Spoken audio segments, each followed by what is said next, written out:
hay una verdadera alarma, digamos, por uno de los organismos que tienen que ver con la pediatría en este país, que al parecer realizó un estudio que tiene que ver con las estadísticas para tratar de definir qué cantidad de niños finalmente están contagiados en los Estados Unidos con el coronavirus. ¿A qué resultados llegaron? Estoy hablando del informe de la Academia Estadounidense de Pediatría, que según el análisis que hizo, fue del 16 al 30 de julio, lograron establecer que hubo 97.000 niños que dieron positivo.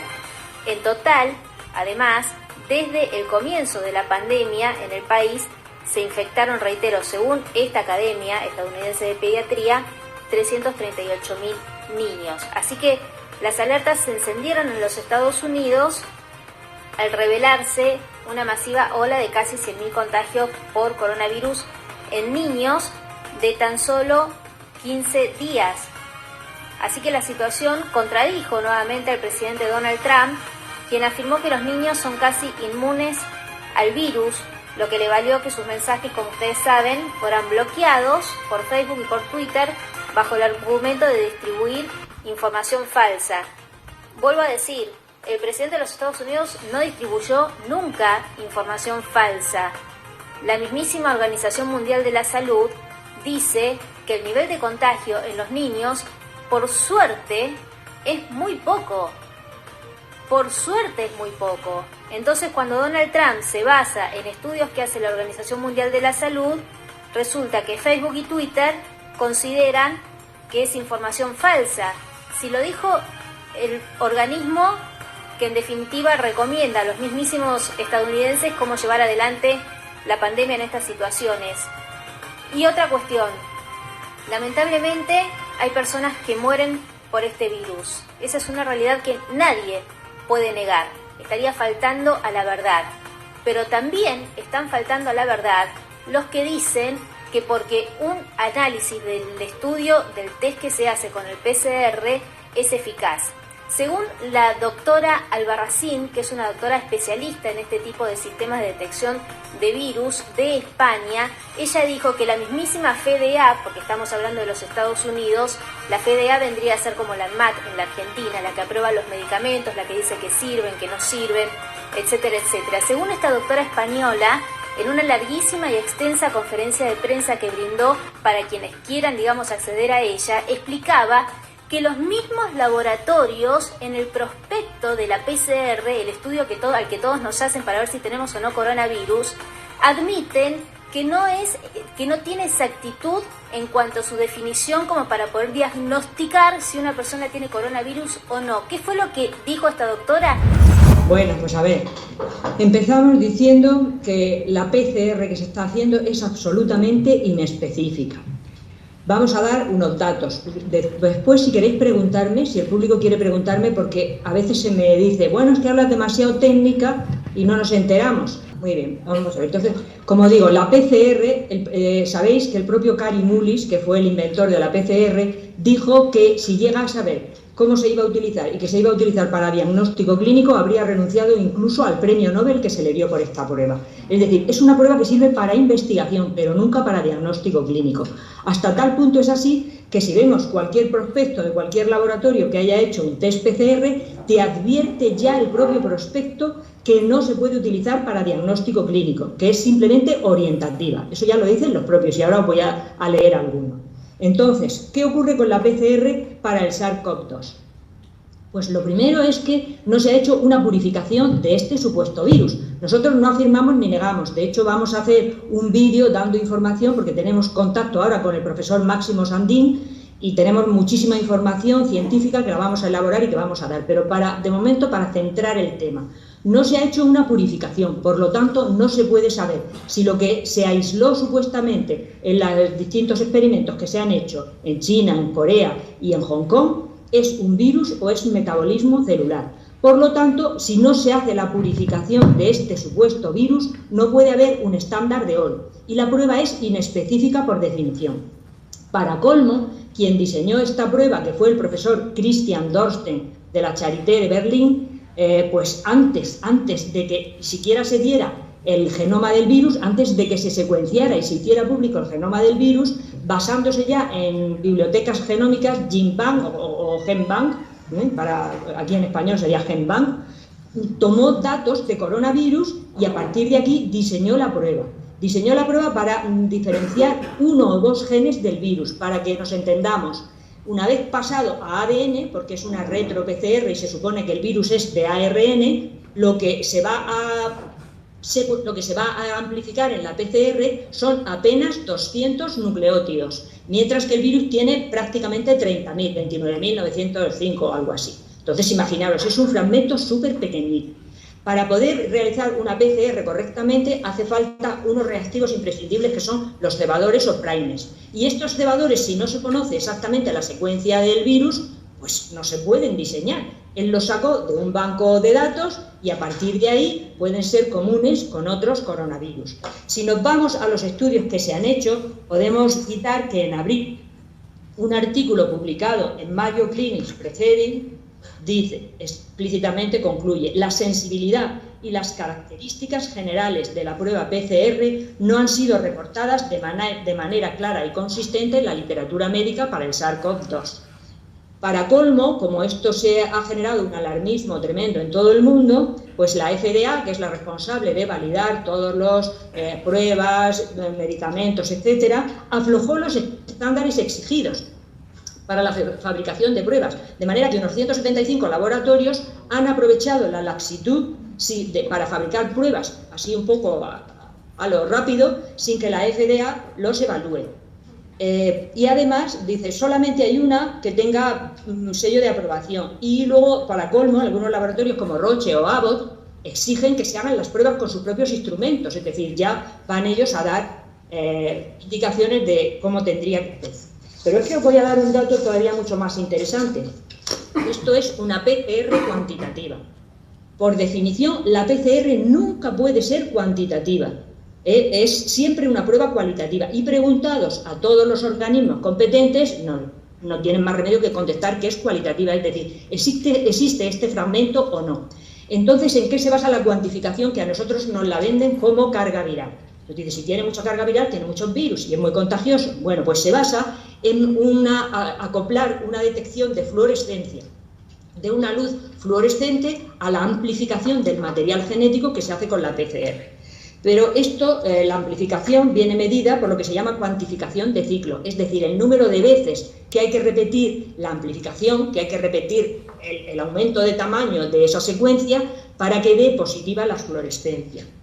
Estos valores son regidos por un organismo que se llama MICE abreviado, MICE, que es el Minimum Information for Publication Quantitative Variety, información mínima para la publicación de experimentos cuantitativos de PCR en tiempo real, y consiste en un conjunto de directrices que describen la información mínima necesaria para evaluar las publicaciones sobre PCR en tiempo real, llamada también PCR cuantitativa o qPCR.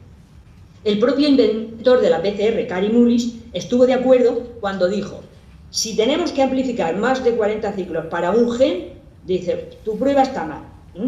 Y luego todas estas directrices de MICE han sido desarrolladas bajo la supervisión de Stephen Bastin, que es un profesor de medicina molecular y un experto de renombre mundial en PCR cuantitativa. Es autor del libro de la A a la Z de la PCR cuantitativa y que ha sido llamada en términos de científicos como la Biblia de la PCR cuantitativa.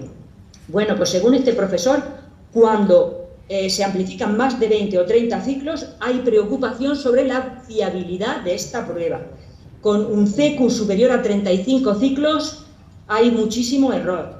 Y si el valor es demasiado alto, se hace difícil distinguir la señal real del ruido de fondo, es decir, de otra señal que puedan estar dando otras cosas.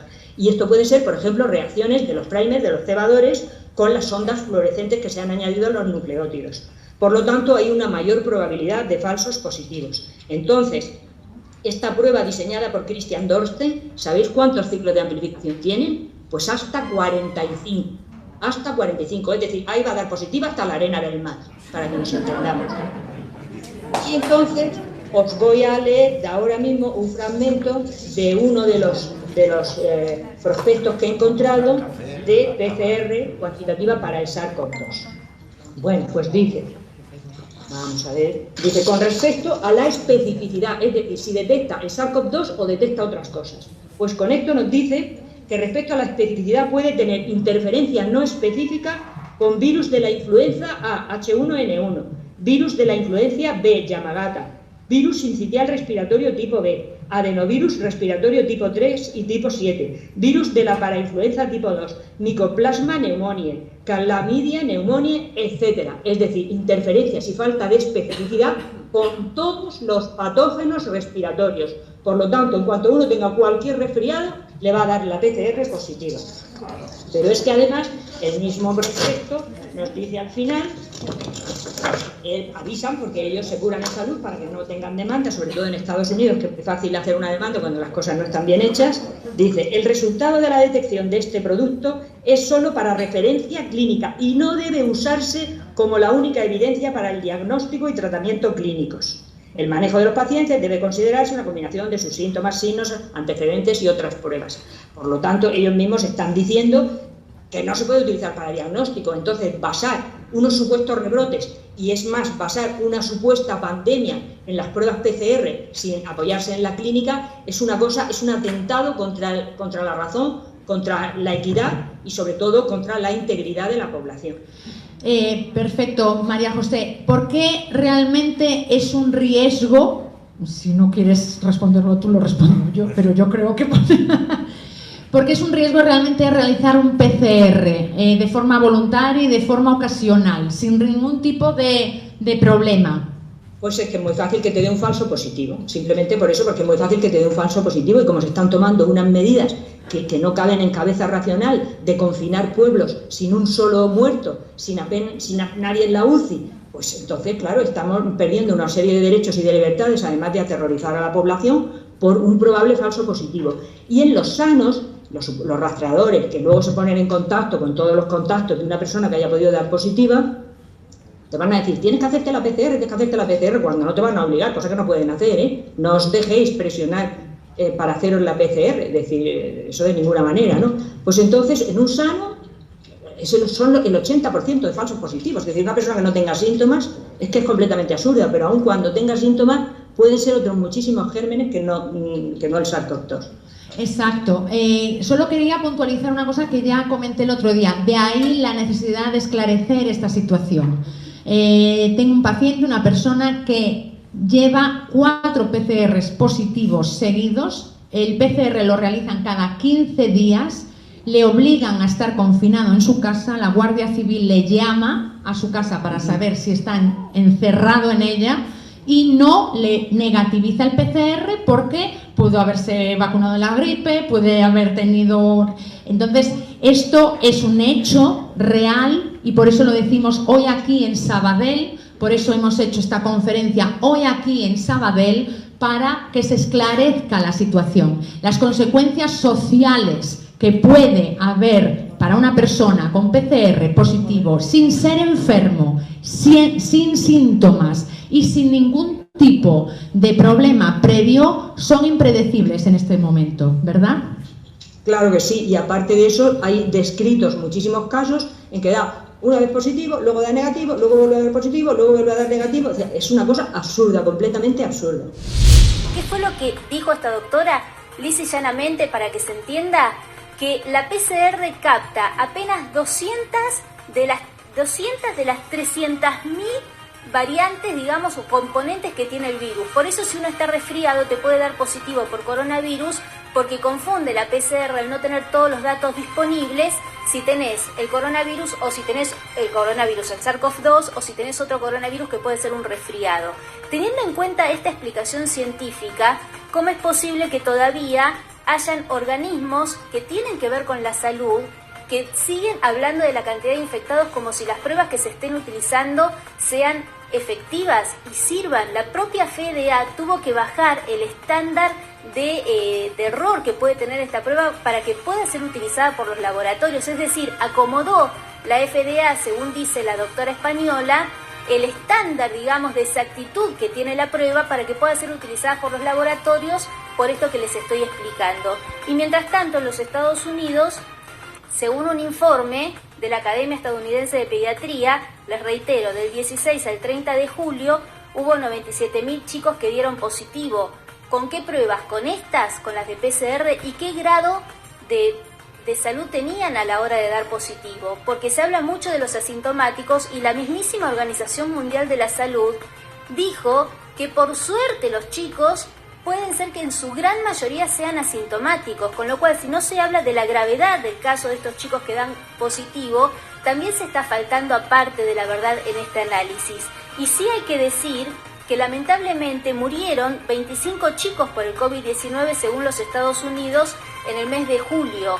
Por supuesto que nadie está negando que esta sea una posibilidad, pero 25 muertes en una inmensa población no marcan, digamos, o no indican que la gravedad del virus sea baja, como dice la mismísima Organización Mundial de la Salud.